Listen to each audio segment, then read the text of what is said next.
Okay, so we're going to do this with glasses off right now, and we're just going to read as much as we can to the little white paper. Page 24. Kathy looked up to see who he was inviting to her apartment. Surely that wasn't, but it was.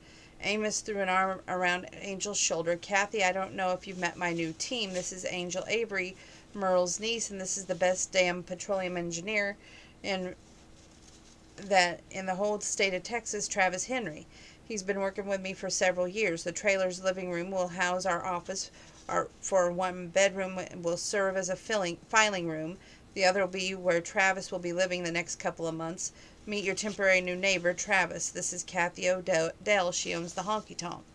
Page 25. Kathy mumbled something. Travis muttered a hello. Angel patted Amos's arm. We were at the Honky Tonk last night for the New Year's Eve party. I whipped Garrett McElroy's butt in pool, but just barely. Just looked at that. Cowboy's almost put me off my game, and Travis kissed Kathy. I didn't know she owned the place, Travis said with clenched teeth. What in the hell had he done? At least he didn't see that enormous bouncer anywhere in the small apartment, so maybe he was not on a hit list. Not yet, anyway.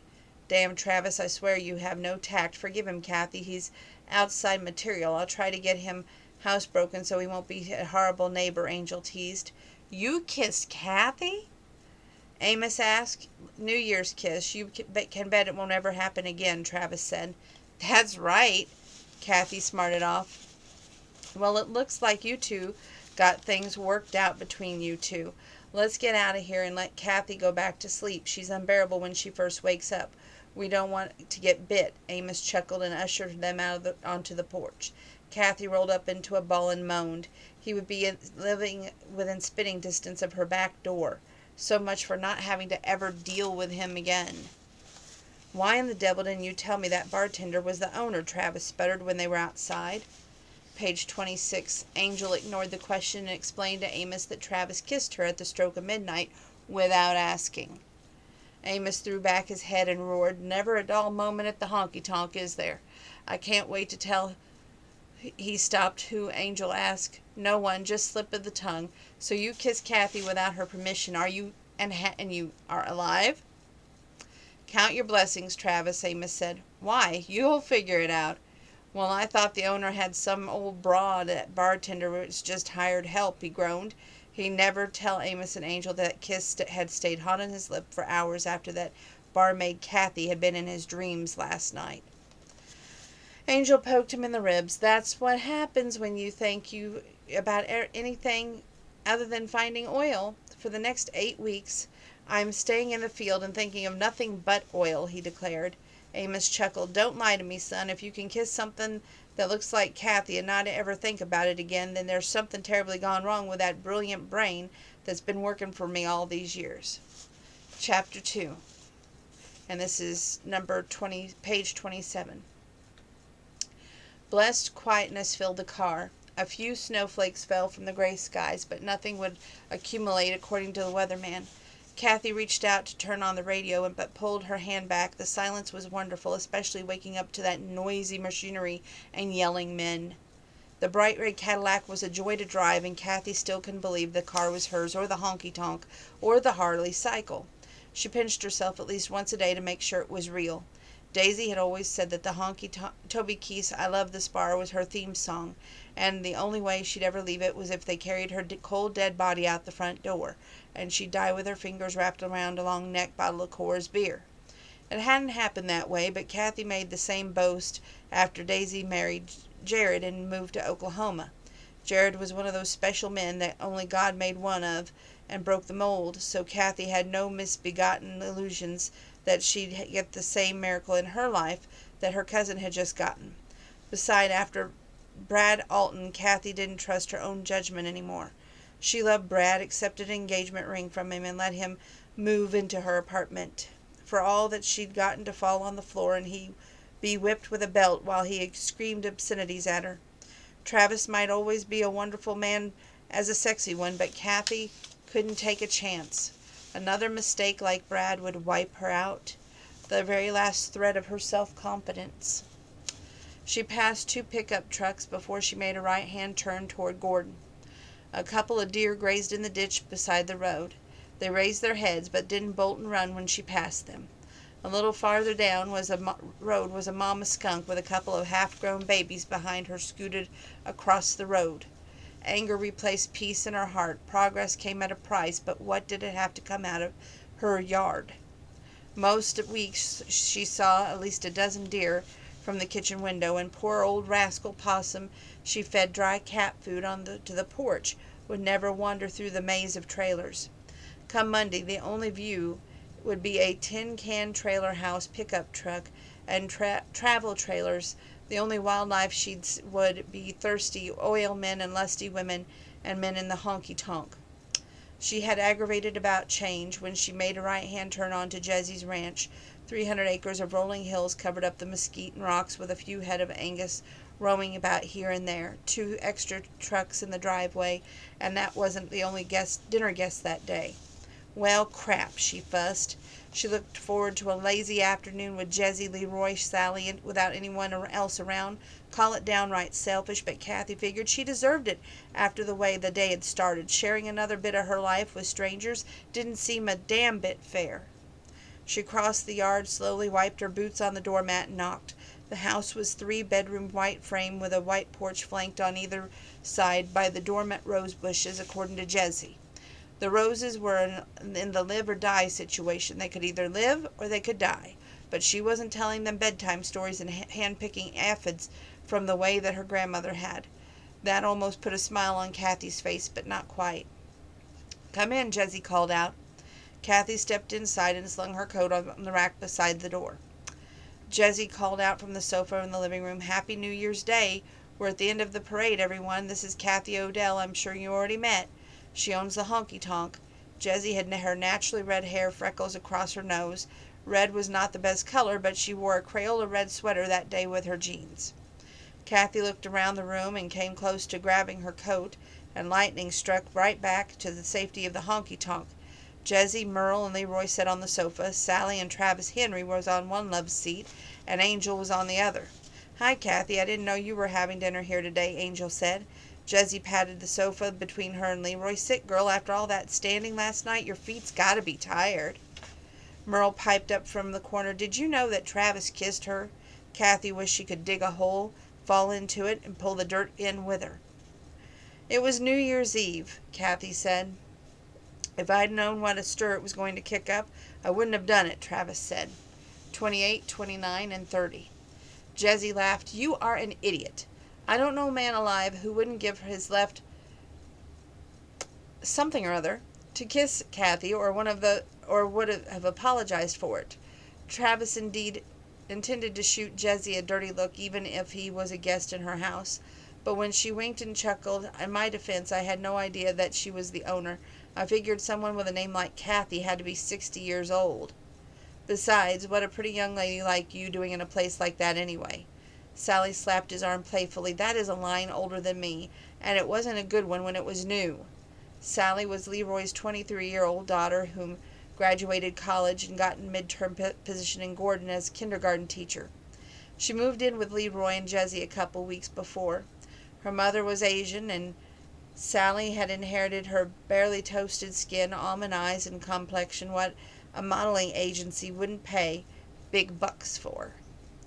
Kathy looked across the room at Travis, and the line was really old. "And what I'm doing at the Honky Tonk is running a beer joint, and like my job, I like the Honky Tonk, so don't badmouth it." Travis was her dream man. Blonde hair, blue eyes. The glasses had never been a part of that dream, but even that little sexy jeans that fit just the right way. Boots. So why in the devil was she angry and not flirting? Other than kissing her, dancing her through the mind all night, showing up in her morning, he had done nothing wrong. Travis held up his palms in defense. "I quit. I'll talk about oil wells and soil samples the whole time I'm in Texas. At least I won't have to eat my shoes that way." Angel patted his arm. She was short and had naturally red hair that lay in ringlets around her face and green eyes. She wore a flared denim skirt and an army green sweater the same color of her eyes. "It's all right, darling. You're a geology geek, and they aren't supposed to be able to sweet-talk the women. Folks understand when you put your big old size 12 boot in your mouth." Travis blushed as the flannel shirt he wore with the faded jeans. Angel's jokes about him had been funny before, but now they weren't. Kathy would think he was a country bumpkin who picked his nose and didn't know anything but like how to use a fork. "Aw, y'all give him a chance," Jesse pepped up. "If Leroy Folsom can be tamed, Travis can too. Why, I even taught Leroy where the bathroom is, and he quit going off the back porch." "Only when she's looking," Leroy teased back. "We didn't have fancy toilets in the desert." Kathy smiled a grin. "She's going to forgive old Travis," Angel said. "I wouldn't get that enthusiastic," Kathy said. Are the peas about ready, Jesse? I want to listen to the sounds of the few lonesome old cold crickets, the wailing of a coyote. I got rudely awakened by a scene from an old movie, Red Dawn. It sounded like terrorists surrounding the Honky Tonk with their armored tanks. I thought I heard the machine guns and a cannon, but it was just every kind of construction machine in the world out there tearing up my peaceful backyard. I was so mad I went straight into the Tonk and cleaned up last night's mess. I didn't even eat breakfast and I'm starving." Page 31, that was 31, here's 32 and 33. "Soon as the parade is over we can eat, Kathy. You and Sally come out and help dish it up and put it on the table." "Sally made a banana cake just for dessert," Jesse said. "What about me?" Angel asked. "You and Travis need to talk to Leroy some more about the oil idea. We can take care of the dinner," Jesse said. "It's your property," Leroy said. "I'm just the hired help." "You know more about that end of the business than I do. That's why you are the hired help. Listen to what they have got to say. If you think it's a good idea, they can put one of them black pumpkin devils in the middle of my kitchen floor. I can just see Elijah and Paul's face. Those self-righteous guys would have to pass little green apples if the old rocky ground made me rich. And what would that make me but very happy," Jesse said. "Rich," Sally laughed. "You already won 90% of the stock in Fort Knox." "Well, maybe, but I want to buy out the other 10%, and this oil will let me do it," Jesse said. Jesse headed for the kitchen, though, as the archway to the left of the living room. The room was oversized with cabinets on one side, a refrigerator, stove, and sink on the other, and a round table with 8 chairs circling the middle of the floor. "Eli and Paul will just pray harder for you, wild and wanton ways," Sally teased. "All that goes to prove their prayers don't go higher than the ceiling. I get a feeling that my brother prayed for the same thing, and it didn't do any good." Jesse pulled a pan of ham out from the oven. "Cooked it last night, carved it this morning, so it would not be rushed. That's enough of that money and oil. Kathy, you tell me why you're being so mean to that sexy cowboy. If you don't want him, then don't be so selfish and kick him over the fence to Sally." Sally whipped around and shook her hot pat at Jesse. "I don't want him. I've got a boyfriend." "Damn, Sally, you're supposed to play along with me. I was trying to make her jealous," Jesse whispered. "Jealous of who? What'd I miss?" Merle pulled out of the kitchen and sat down. "I couldn't hear a damn word with they all whispering. It's got to be good for you talking any louder than that. For a minute there I thought I was losing my hearing. Wouldn't surprise me none, all the wooden balls I've knocked around in this lifetime." "They were talking about Travis kissing Kathy," Sally said. "I'm surprised she didn't kill him," Merle said. "It's just not too damn late. Hell, he's done disgraced my honor by kissing me in the honky tonk, so he deserves to die. God knows it's an unforgivable sin to be kissed right smack on the lips in a beer joint. That's supposed to go on in the back of the seat of the car at a church parking lot after a prayer meeting. Load up Granny Green's old blunderbuss over the fireplace and I'll avenge my honor. I'll shoot him and he can die a long, painful death. Teach him to go around kissing women on New Year's Eve that he don't know," Kathy whispered. Jesse giggled. "Take him outside first. I don't want blood on my new carpet." "Give me 10 minutes and you and Sally can bring the shovels. We'll bury him down by the pond," Kathy said. Sally threw up her hands. "Don't bring me into this. I'm not digging any in cold, hard dirt. I'll break a fingernail and I'll talk to the cops and give you an alibi, but I'm not touching a shovel."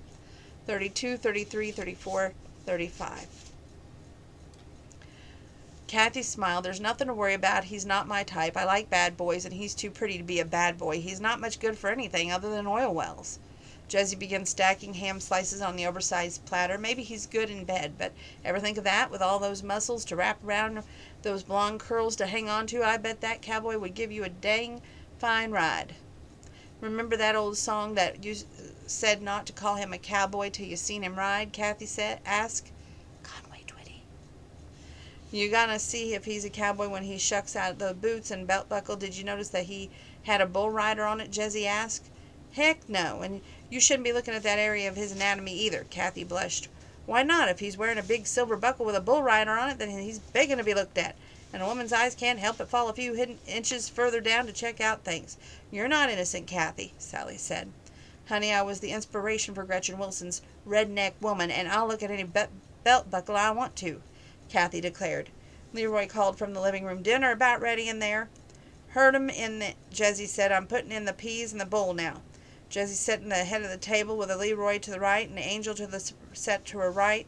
Or Leroy sat to her right, Angel sat to the right of Sally, and the next sat to her with Merle at the other end of the table. Kathy sat to the next of Travis, who sat beside her. It wasn't the best case scenario, but it wasn't too bad. If she had been keen on the other side of the table, then she would have looked straight into his crystal clear blue eyes. Just knowing he was sitting her almost gave her an acute case of hives. If someone would have told her a week ago that she'd be having dinner with someone who took her breath away on New Year's Eve, she would have sent for a straitjacket and had the person committed. Kathy's hand shook when she picked up the tea pitcher, filled the glass, and passed it to Travis. His big hand closed over hers in the transfer, and she clasped her jaw to shut it, to keep gasping at the scarlet blush rising up on her cheek. Any minute now she'd be blushing like a prepubescent teenager with a crush on the next big name in Hollywood. Is this sweet tea? He asked. You diabetic? Only thing we drink in Texas is sweet tea, and besides, Sally made banana nut cake. No, I'm not diabetic. I drink sweet tea. Hate that stuff they sell in stores that takes 2 cups of sugar that never dissolves. Glad you told me about the cake. I'll have to save room, he said. Angel groaned. Travis. Get ready for it, Angel. I'm going to embarrass you. You've been telling everyone I'm a housebroke. Well, if you're going to give me a name and then buy a name, darn, I'll have the game. This reminds me of home, and I'm not going to be bashful, Travis said. Leroy handed him the plate of cornbread. Man works all day in the hot sun or for the freezing cold. He ought to be able to enjoy his victuals without worrying about etiquette. You want seconds or thirds? You better eat fast here. Though New Year's dinner is one of my favorite times of year, so you best load your plate up real good. We might even fight over the last chunk of cornbread. I love this kind of food, and I'd be willing to arm wrestle you if it comes down to that last piece of bread, Travis said. 34, 35, this is 36 and 37.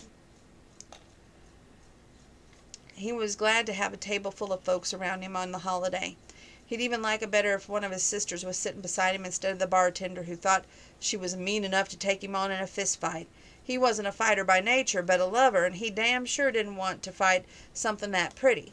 He'd much rather brush that errant strand of blonde hair back and kiss that soft pot on her neck, or maybe taste those luscious lips one more time. That idea produced him made him remember what Leroy said about working all day out in the weather. Maybe if he changed the subject, he wouldn't think of Kathy with every single breath. He looked over at Leroy. Gets hot down here in the summertime, doesn't it? Angel answered, Oh, honey, come July the lizards will be carrying a canteen slung over their shoulder and a sawed-off shotgun over the other one. I used to visit Aunt Merle in the summer, and I thought I'd die. Why a shotgun? To shoot anyone who tries to take their canteen, Kathy said.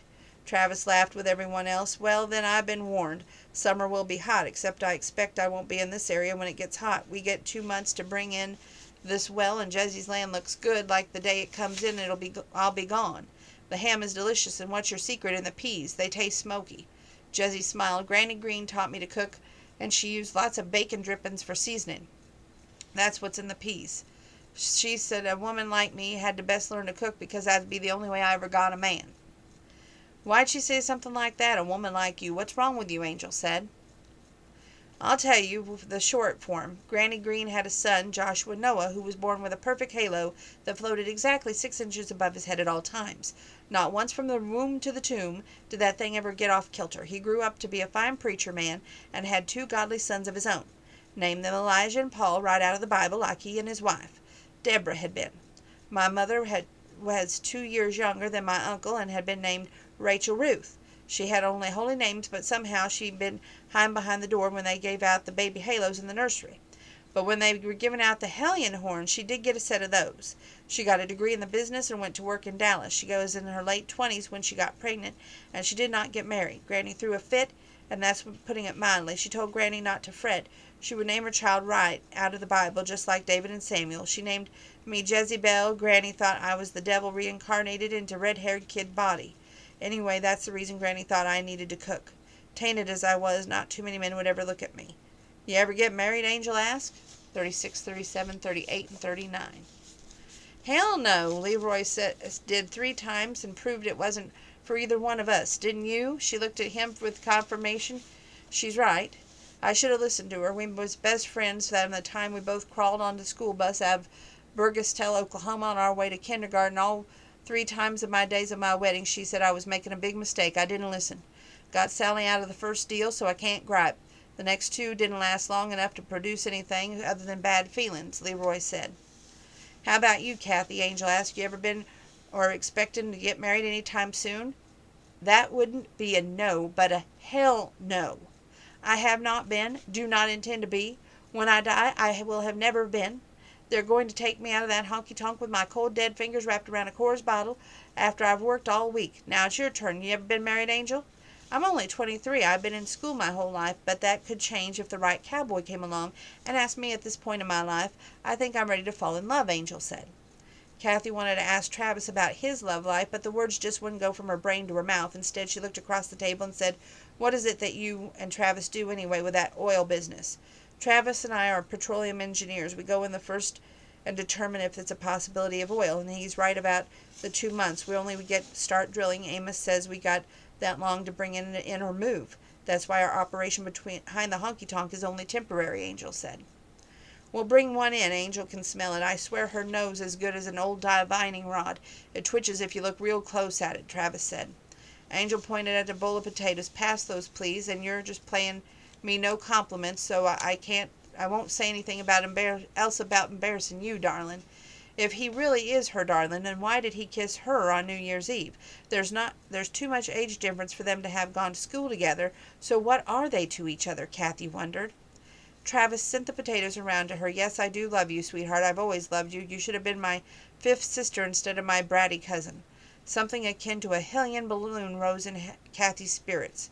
He hadn't kissed her and then thrown her over for another woman within a matter of minutes. Angel was his cousin. Angel dipped heavily into the bowl. Real potatoes, I can tell the difference from them and the instant kind. Instant potatoes stink. I agree. No matter butter and sweet cream will ever hide that smell, Kathy said. I hate to cook, so I don't get meals like this very often. If we hit the oil, I'm going to tell Amos to give you a bigger cut than normal than the stipulation that I had to get to come to dinner every week, Angel said. And that is where we stop, folks.